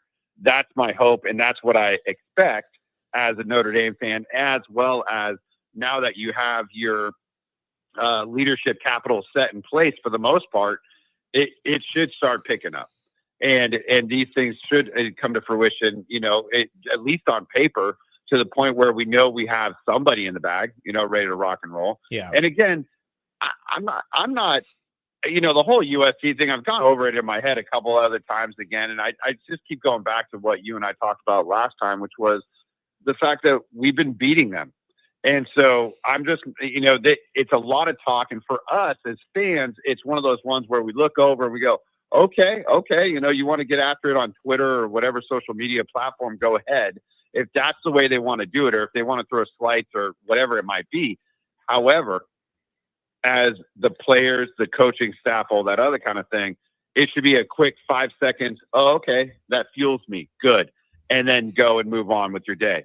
Don't concern yourself with whatever any other school is doing because it's not going to do anything for you. Just go ahead and concern yourself with what you're doing in the classroom, in the study film, and then on the field and in the weight room. But for us as fans, I mean, get after it, right? Yeah. It's man, it just here. I don't know what I was expecting, but I just kind of expected everything to be a little easier after the playoff run, not harder. But there's some practical things that I think we and I underestimated about the physical recovery time for the unique amount of injuries we had and all. I know Ohio State's not doing that. Well, they didn't have 80 guys with their legs broken. All right. So, you have some of that. And I just it made sense to think momentum. It'll carry over into recruiting. It'll carry over into spring, whatever. And I just think there was a practical reality that hit me that it isn't going to go that easy and smooth. And we just need to see where we go from here, man. I don't know. And you know what else? Let me bring this up. And I want to see what you think. You know what else? Something on my list for spring is that I'm looking for. What is the energy level around this program at these practices with the media availability? What is the energy? Does it come off to me? We're going through the motions, blah, blah, blah, spring, get a break, a little sweat. Or does it come off to you that people are pissed off you lost to Ohio State and everybody's mad and agitated and ready to let it out and go? I want to see what this vibe is and what this energy's like. Yeah, I would hope that it's more the latter. I think you're going to have a mix of both, depending on which player it is. Remember, there's going to be a lot of new players there. Yeah. That they weren't. It's not that they weren't invested. It's just that they weren't in the trenches as much. But there are a number of players that were in the trenches, and those are the ones that are going to have to set the bar. They're going to have to set the tone. The coaching staff is going to have to set the tone. And that's going to be where, hey, we're here to win. We were just there. We came pretty darn close to winning this whole thing. Now we need to step it up even more. Yeah. And fix things here or there. But that energy level, that's really going to be feeding off the captains and off the players and the coaches that were there for that entire ride and journey last season. And hopefully those new players that are coming in can go, oh, okay, I get it. You're setting the bar. This is what's expected. It is what it is, Yeah. It's man, there's just a lot of moving parts and a lot of things that need to come together in a short window of time. And again, I just have this feeling beginning of August is going to be really important because I just don't think you're going to get. Yeah, I just physically don't think you're going to be able to get all of the answers we want to get out of this. So yeah, I don't know, man. It's going to be really interesting. But for the weird vibe that there's been in the hangover from Ohio State, the best thing you could do is put some football in front of the fans and let people run around. And maybe that will kind of liven up what has felt like kind of a no momentum, stuck in the mud, like a gradual hangover you're coming out of after Ohio State. Anything else, my friend? Yeah. Thanks for being an all-star caller on the in the off season. Of course, my man. Yeah, it's always a pleasure to be on the show. I appreciate the time. And I do have two things for you pretty quick. One, as far as the wide receivers go in terms of recruiting and getting them in here, 5 stars or the ones that could take the top off you. I think that, you were talking about how Goolsby stated that you want those players are looking for pipelines to the NFL. They're looking for the stuff, the continuity within those programs that have created this over time and over history, just year in and year out. And I completely agree with that. And I think that it's a chicken and the egg, though. It's a chicken and the egg, though, because something's got to break that mold. And you know what there's evidence for? Notre Dame's secondary is evidence of that. For 30 years, it was the weakest part of the team that made us lose every big game. And then now it's a strength. So it's doable. You did it in the secondary. My whole childhood, that was the reason we lost every big game. We had nobody that could cover. They wouldn't even turn around and look at the ball, and we got burnt every time in every big moment. You change that, but like something's got to break the mold. So maybe, I don't know what it is. Maybe one or two guys surprise you and come out of nowhere and they're playing great. It's doable, but that is a chicken and the egg of like, well, they want to see proof of concept. Well, we don't have that yet. Somebody's got to break the mold. And John, this is why the quarterback position is going to be so imperative to this, because they know that the recruits out there, the wide receiver recruits, know that we are traditionally not taking the top off. We're not going down the field that much. We didn't throw for a touchdown pass till like the 5th week of the season. Yeah. They were all rushing touchdowns. So what do you think? Even though we were scoring 56 points or whatever it was, we were not throwing the ball for touchdowns until the middle to later part. And even then, it wasn't even that great of a part of our game. Yeah. So why would a 5-star, highly touted, recruited kid out of name it state is going to come to us? They're going to sit there and go, Clemson, Ohio State, Georgia, Alabama, Tennessee, doesn't matter who it is. They're going to choose other teams that are going down the field. And so it's just, we have to change our game. And that's why I understand why Angeli is going to be the front runner. I get all that. But at the same time, you got to go with somebody who's going to throw downfield. I think we got to just bite the bullet, go with Carr, as long as he's healthy, as long as he wins it. And just deal with the learning curve and double down and buy in on the potential on the high end on the backside. Yeah. Yeah. And again, and Angeli is what? Dude, Angeli's more of a check down quarterback. So he's going to be checking down. He's not going down the field. It's funny you bring this up because I literally wrote on a note for a Patreon video I want to record after we're done here, risk. And I had that quarterback thing in my mind about what is the risk tolerance level that this staff is open to of running with a guy with no experience with the tough front-loaded schedule here. What is your level of acceptance of risk of how that experience could go? It's just really interesting. Really interesting. Yeah. Yeah, risk versus reward, right? And you have to gauge this and everything in your own life, and when we're choosing to do something or not do something. But when it comes to like me going in the ocean, me going in the stupid ocean out in your state, there's some risk for you. Never again. Well, hey, John, what was the gain? What would have been the gain, right? You going out there, maybe you see a couple fish, maybe you survive. Oh, whatever.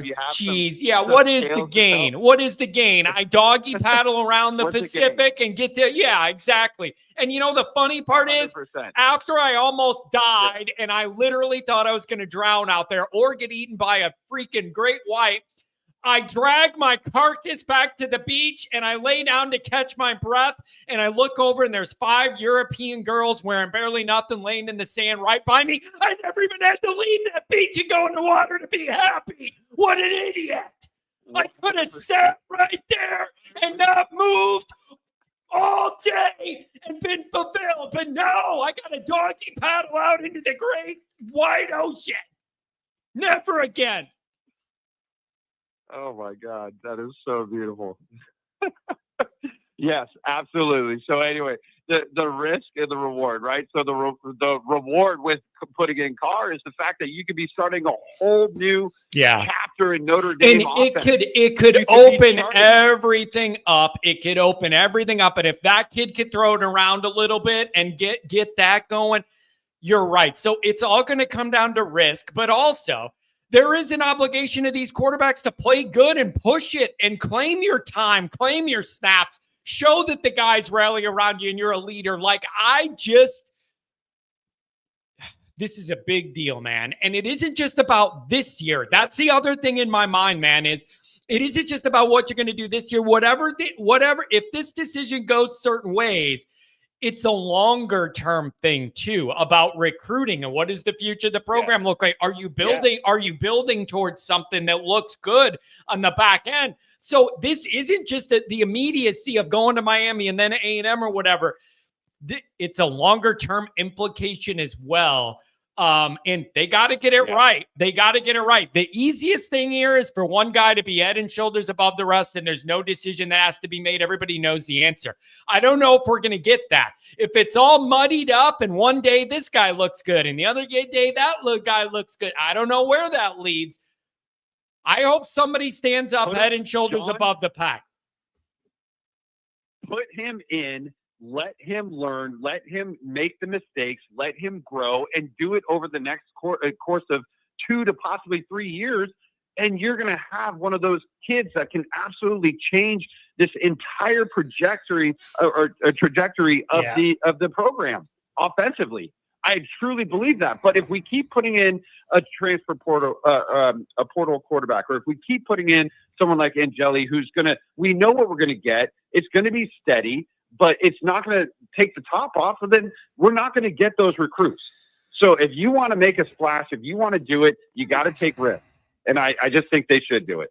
The last thing I want to tell you is that I absolutely remember Gallagher.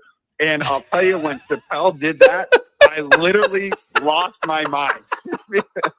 So I just wanted to get that in there. I'm just picturing it in my head. I'm picturing the hair. It's bald with the black perm hair on the side. It's Black Gallagher, bitch. Like, I just can't.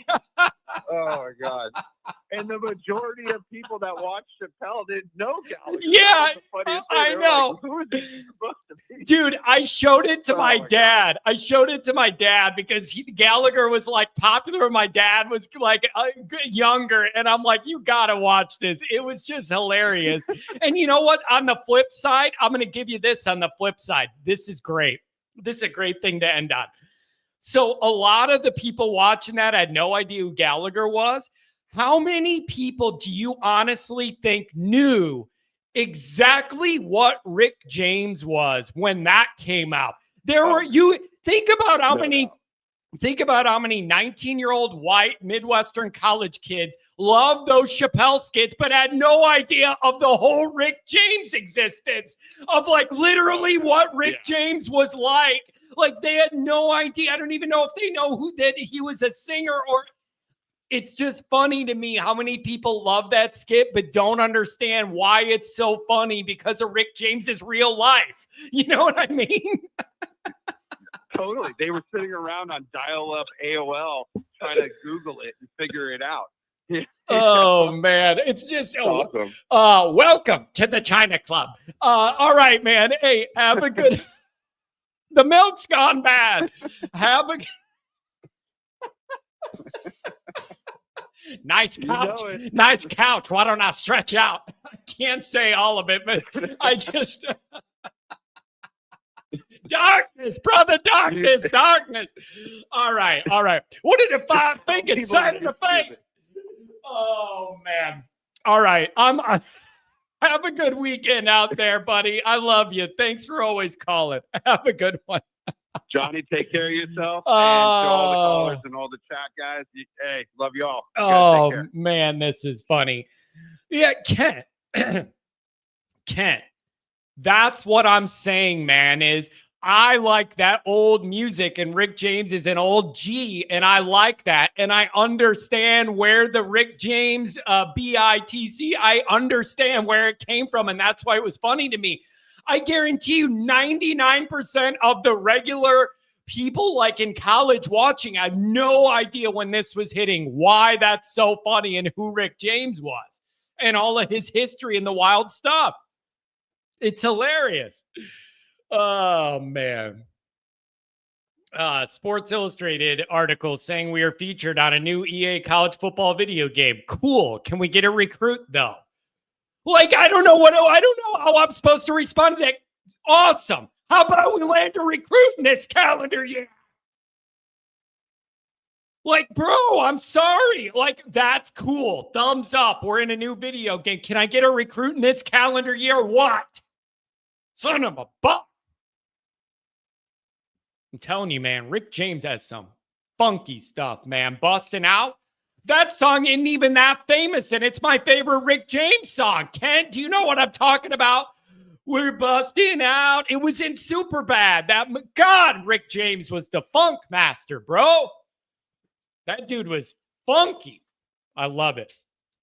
So cool. We're in a video game. I would like to get a recruit this year, but at least we're in a video game. Land a recruit, and not one that looks like me.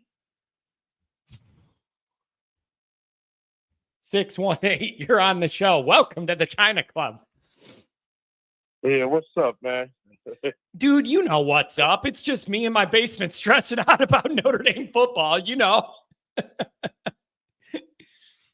Yeah, man. I don't know what's up with the wide receiver recruiting, but, man, it's not going well. I don't know who to blame. You know, I see some sites say, hey, don't blame Chad Bowden for last year, but, man, I ain't worried about last year. I'm talking about this year, man. How do you change it? Do you got to get a quarterback in there that shows they could throw the ball and have a more livelier offense? Or like, how do you break out of what feels like a repetitive slump there? What do you need to do? What is that roadmap to end up in a better place? And I don't know what to do, man. At this point, I mean, it almost looked like you could throw the ball all over the field and Notre Dame still can't land the top. Are you with Goolsby when he says you got to start putting these guys in the first 2 rounds in the league, and then that'll get the attention because people will see that if you go there, there's a trend right into the league like Ohio State has and LSU had for a while? I don't know. You might go. That's probably what's going to have to happen, man, because this is crazy. We can't land a wide receiver to save our life, man. I mean, I just knew that the Connor Solomon kid was going to come to Notre Dame, but then I was like, man, they've been recruiting him for a while. He's been saying Notre Dame is his top school, and all of a sudden, man, he goes to Clemson, you know. But dude, somebody was way off because the on-3 percentages were like 70-something% Notre Dame and 5% Clemson, and then he commits there. So somebody got some bad recruiting information. Yeah, I don't know, man. You got to land the 2 kids from Texas. You got to land the 2 wide receivers from Texas. And then the kid that's Noah Grubb's teammate, you might have to land him too, because he's like 6'4", 185 or something like that. You got to land something, man. It's crazy how we can't get no kids that can take the top off of, man. We keep getting these kids that, like, man, they 2.5-star recruits. Yeah, something's got to change, man. I don't know if all it would take is like one connection between the next quarterback and one of those receivers that pops off. Like, I don't feel like it would take that much, but you got to do something different. You got to show. You just got to show you're not going to be boring anymore and appeal to these guys and do what you did in the secondary where it went from a weakness to a program strength. And once you get it cooking, it's easy to get it going, but it's just hard to get cooking. Man, and one of the young quarterbacks got to be the quarterback this year, man. Somebody who could push it down the field. Yeah. Because, man, we definitely, man, like, we wasting wide receivers at this point, man. Like, I remember when I stayed in San Antonio and all I heard was about Greyhouse, you know, and when he was in Austin. And I was like, man, then we landed him. I was like, oh, yeah, this should, and man, he was a stud in high school. And, man, he had 2 great playoff games. But other than that, man, he'd been like wasted potential his first 2 years. And we need to get him going, man. We need to show the world that, man, we can get not the transfer portal guys, but we can get kids like Greyhouse going and Faison, man. If we can start getting them going to the 8 to the 9 to 750 to 1,000 yards receiving, man, I can care less what the portal guys do. I'm talking about the guys that we recruit that's in the program. You know, that's been in the program a few years. Ooh, I don't know, man. It's good receiver. Yeah, it's going to be interesting, and a lot of it's going to have to do with that quarterback, how much they can open it up differently than what we've been seeing. I don't know, man. It's Greathouse really came on. I thought the most consistent game in, game out football from Greathouse we've seen was in the playoff with everything on the line. He was the go-to guy, and it really opened my eyes. I'm like, man, if you're going to bust out, way to do it in the playoff. Like, so we'll see what we're going to get, man. We'll see what we're going to get. Yeah. And man, like, I mean, he led the team in receiving last year with like 700 some yards, man. We need him to get up to like 900 to 1,000 yards this year, man. We need to showcase Gray House and Faison. I mean, nothing wrong with Fields. You know, I don't know a lot about him. I just know he was a good receiver, is what I heard. But, man, you got to showcase the guys that's been in the program a few years. Cam Williams needs to get going. I mean, the only thing I heard about Cam Williams is that he doesn't get it. He doesn't get – and then, you know, the other kid, Gilbert, man, we need to get him going. We need to get the kids going that's been in the program, not the transfer portal guys. Yeah, it's man, I'm with you. And it's like, how do you get those guys engaged out there? Like, it doesn't have to be overthinking. Get them doing, you know, get them to do the natural things they could do. Williams has had that whole year to learn and adjust to college and learn the technical side of football, which wasn't a big part of his high school experience. It was more see ball, get ball, run. So I don't know, man. There's some opportunities here. If you, I put it like this, man. If you get the kids that's been going, that get them going, that's been in the program, man, you start seeing like the high school recruits start saying, "Hey, man, they actually get it now, man. They actually got the guys going that's been in the program, not the guys that transferred in for the money." Yeah, it's man. This is it's never a dull moment, man. And I'm excited to get spring started. Let's see what we got. Let's see what some of these young guys could do. There's an opportunity to steal some snaps with so many guys out. Like, there's a lot to watch. I'm just excited to have ball back. Maybe this will inject some energy that I feel has been lacking around this program since the Ohio State hangover. Yeah, and I just feel like, man, you got to get Williams going. You got to get Gilbert going. You know, you got to have Faison put up 700 yards to 800 yards. You got to have Gray House hit anywhere from 750 to 1,000 yards, man. You know, plus you got to keep that running game going, man. Plus that's going to keep people from loading the box on. Yeah, it's man, and the offensive line, if they could get healthy and be right, that's going to be a good unit. And so I don't know, man. It's going to be interesting, and it'll be exciting to see how the media reports out of the early news from camp, the people that are there for that little window of viewing. Let's see what we get. Anything else, man? Thanks for touching base. Good to hear from you. Man, that's it, man. I just say, man, go Irish, and man, let's get these receivers going, and man, let's have love in the Heisman race this year. Oh, man. I love it. I like the sound of that, man. Hey, enjoy the weekend, and then enjoy the start of spring football. Give me a call later. Have a good one, man. Thank you. All right, man. See you. Over the 3 seasons I've been doing this show, 238 calls from that guy. So it's been 3 seasons of me doing all these shows and the post-game show 238 times. Number one by far. I don't know who people thought Rick James was, but there's no way, like when I was in college and that show was coming out with the Rick James skit, there's no way any of the white people around me had any idea who Rick James was other than like just a character Chappelle created. I'm serious. People don't know their music history. You guys are cracking me up with the wife stuff about like the portal and whatever. You know you're in trouble when your wife's in the portal taking visits, but you don't know it yet.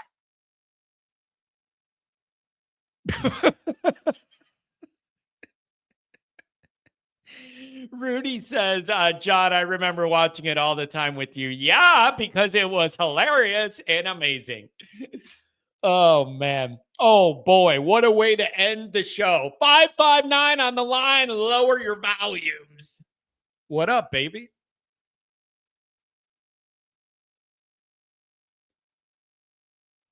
$559. He gone. 315. What's going on? What up, Johnny Dangerously? Woo-hoo, my man. What's going on, man? What is this? 315. Is that New York? Yep, Syracuse, New York. Well, thanks for giving me a call on a Friday. I got no call history here. Is this the first call or a different number? What are we working with? First time. I've been listening to you for about 3-4 years, and I'm excited to be on the show because you are my man. I love the intensity, Johnny. Johnny Dangerously, baby. I like it. Thank you very much, man. I love doing this show. It's the only thing I've ever wanted to do in my life, man. It's a dream come true being able to think about Notre Dame every single day. It's good to have our Notre Dame people representing out in the Northeast. What's on your mind, man? Spring's about to start. Let's see some guys crack some heads. Let's go. So I got a couple things. Okay. For my 50th, I told my wife I wanted to go to a Notre Dame game because I've never been, but I've been a lifelong fan. But I'm going down for the USC game this year, and we're going to stay a couple nights in Chicago first, and then finish out the rest of the week at Notre Dame. Are you going to be at the Notre Dame USC so I can tailgate with you? Probably not. I try and choose my tailgate early in the year, good weather, before we have enough losses, everybody's checked out. And I choose a lower level team for the anxiety level for me to be lower to entertain. I got to be in the right mind space for that. And it can't be a big game or I'm going to be a wreck and I'm not going to be a good entertainer for all the people. And I also want it to be more affordable for families to come with kids. So for all those reasons, I pick an earlier game in the year to tailgate. And then USC will be a big needle mover. And I don't want to miss all of the views and the revenue on YouTube going live right after. So probably not. Maybe I could be there so I can punch Chad Bowden in the face. Hey, listen, man. That guy is cue the Chili Peppers. It's Californication, baby. He's living the dream out there. That's all right. We're gonna stick it right in his face when we beat him that day. I hope you're right, man. I hope you're right. And the other thing is that USC game on the schedule is very, very important. It is the last game before that final off week, and the schedule lightens up significantly. That USC game is a pivot point there for that first half of the season because it's so front loaded. If you could get past USC in playoff position, to me, that means 0 or 1 loss. You're in a really good spot to be able to, take a little break, and then the back half of the schedule should be very manageable. That's how I see it. I don't know. That's going to be a big one. Agreed. So I just have a couple points on the wide receiver. I don't know if you saw some of my posts, but we say that we recruit all this talent, but we never see it for 3 to 4 years, or like a Cam Williams. Why not just simplify some routes to get him on the field so we can see his talent, and maybe that gives him incentive to start working a little hard. And these guys are great. I mean, Jordan Greathouse. I mean, he did great in the playoffs, but could that have been all year if we would have got him more involved? I know they some injuries and stuff like that. I have asked this. I'm like, dude, if you need a spark at wide receiver and you got a guy as athletic and fast as Cam Williams and moves as naturally and smoothly as he does, you're telling me you can't find any spots to put him in there to get behind the defense or anything and then it not blow his eligibility? It could be 4 games or less so he doesn't lose that year, but maybe you find an accidental spark. I don't know. Exactly. But apparently I'm stupid. No, I'm stupid and I don't know football. And you got to be a perfect blocker and understand everything in the route tree before you can run a go route or a post and try and get behind somebody. I personally just don't understand all that. But whenever I bring it up, it's like, John, it isn't that simple. You got to be able to block every play in the playbook and know everything. No, you don't. Have a fast guy get behind the defense. I know all these other teams are doing it, and we're not. I feel like that's where we're failing. Even the quarterback, just pull the trigger. Let's get one of these guys in here that can throw the damn ball. Yeah, I don't know, man. It's These guys cook to see if they're good. If we never give them the opportunity, like everyone says, oh, he doesn't have experience. You only get experience by playing them. Yeah, it's true. And so we're going to see. I have not heard a word about Cam Williams, but if that is a name that emerges in spring and you could put him in this mix and he's, I would love that, but I have not heard a word. I have not heard a word other than he needed a full year to adjust to college life and all of the actual terminology of football, because that's just not what his high school experience entailed. So I don't know where that leaves you other than like, I need that guy out there. It's a position in need, and he's so athletically gifted. I want to see it. Exactly. I mean, we heard last year, fall camp, Micah Gilbert was starting to step up. Yeah. And then we don't see him at all. I mean, we got to give him a shot. I mean, he's got talent. He's a big body. That's one thing that we don't have. So why not press the issue and maybe just try to see if he can do it. Maybe simplify the route tree for him a little bit to get him on the field a little bit more. I'm not saying he needs to be a starter or anything like that, but test the waters. Yeah, hey, I'm with you on that. Another guy had posted, like let them cook. I mean, it's just like it's just.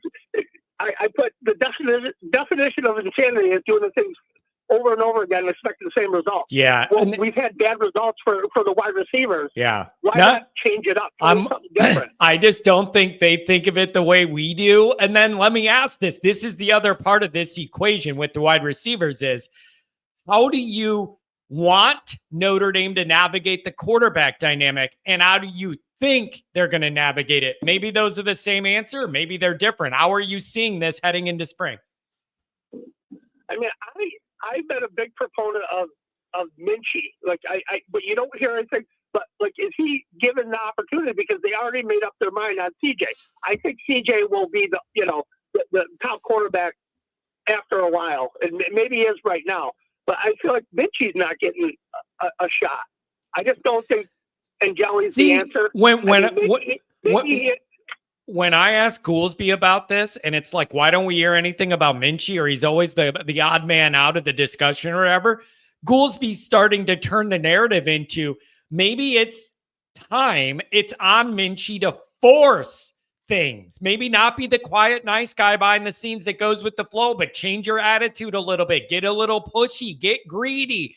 Push for it. He's starting to say, maybe it's on Minchie to start turning the narrative himself here and kind of change the way he's going about all this into more of an assertive, trying to be more of an alpha type thing than the nice, quiet guy behind the scenes. That is something Goolsby's thinking about and talking about. And I appreciate the theory. Yeah, I mean, I think what's going to happen is they'll probably start Angeli the first couple games, then they'll go to Carr, which will force Angeli not to transfer. But if you start Carr right out of the gate, wait, Minchie and Angeli are gone. Wait, follow me here. I've seen a lot of people say that you're going to start Angeli to get through the beginning couple games, then you're going to go to somebody else. Follow me here, though. If you do that and he wins the first couple games, you're not going to change quarterbacks. And if you're right. And like, so this is a real, you're right. It's good. No matter what it looks like, if Notre Dame beats Miami and A&M to start this off, if it's Angeli, it's hard to make an argument to pull him if you're winning those games. And then if you don't win them and you're going to do something else, then you can make an argument you would have been better off to just do that to begin with instead of mixing and matching. This could all work out great, or it could all blow up and be a mess. I don't know.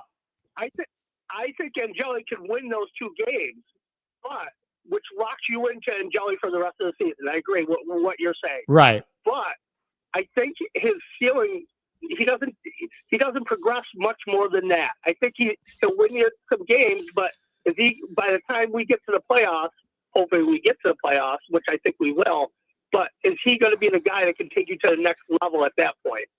Yeah, it's man, and it feels like there would be so much more juice around this whole thing if it's not Angeli. And I'm not trying to be mean, but there would be an excitement and an energy around Carr Minchie that just wouldn't exist with Angeli. Kind of because you know what you're going to get and you've already seen it or whatever. Like seeing something new. It's just like, I just think there'd be more excitement if it's one of the younger guys, but you can't force that. They got to go earn it.